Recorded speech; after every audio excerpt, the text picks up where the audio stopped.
Career clarity में आज के हमारे सवाल ब्यूटी और ट्रैवल इंडस्ट्री की ओर हैं।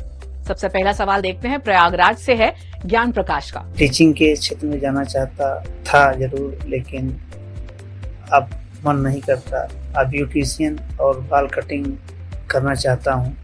उसके लिए मुझे आपका सुझाव और कहाँ हम कोर्स करें, कैसे सीखें, इसके लिए आप मुझे जरूर बताइए। तो ज्ञान प्रकाश, सबसे पहले तो आप ऑलरेडी 6 से 7 साल अप्रोक्सीमेटली लगा चुके होंगे अपनी पढ़ाई में, क्योंकि आपने कहा बीए, बीएड और एमएड कर चुके हैं।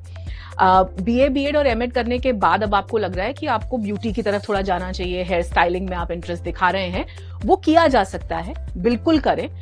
लेकिन एक सलाह ये रहेगी कि आपने क्योंकि एमएड कर लिया है और आप टीचिंग की तरफ बढ़ सकते हैं, उसको सिरे से छोड़िए मत। कोई एक छोटा सा जॉब एक्सपीरियंस लेना शुरू करिए, चाहे किसी बेसिक अपने आसपास के स्कूल में ही हो, चाहे किसी छोटे स्कूल में ही हो, लेकिन लेना शुरू करिए ताकि आपको और क्लैरिटी आए कि आप वो काम, उस प्रोफेशन को कितनी आगे तक ले जा सकते हैं। दूसरी बात मैं इसलिए कह रही हूं ऐसे करने के लिए क्योंकि हम एक ऐसे दौर में हैं जब आपको 2 प्रोफेशंस चलाना एक तो मुश्किल नहीं है और दूसरा जरूरत भी पड़ सकती है। इसलिए अब आप ब्यूटी वाला जो अपना हिस्सा चाह रहे हैं, हेयर स्टाइलिंग, वो कहां से करें? तो वीएलसीसी, लैक्मे, इसके अलावा हबीब, तो ये जावेद हबीब के एकेडमी, ये तीनों जो ब्रांड्स हैं काफी अच्छे माने जाते हैं। इनकी तीनों की एकेडमीज इलाहाबाद में हैं।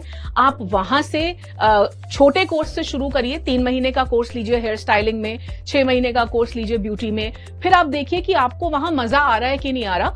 और मोस्टली इन एकेडमीज में कई ऐसी अपॉर्चुनिटीज भी आती हैं कि जब आप इनसे कोर्स करते हैं तो आपको वहीं जॉब अपॉर्चुनिटी या इंटर्नशिप अपॉर्चुनिटी भी मिलती है, तो आप वो वाला हिस्सा भी देख सकते हैं। लेकिन टीचिंग बिल्कुल छोड़िए मत, ये मेरी आपसे दरख्वास्त रहेगी।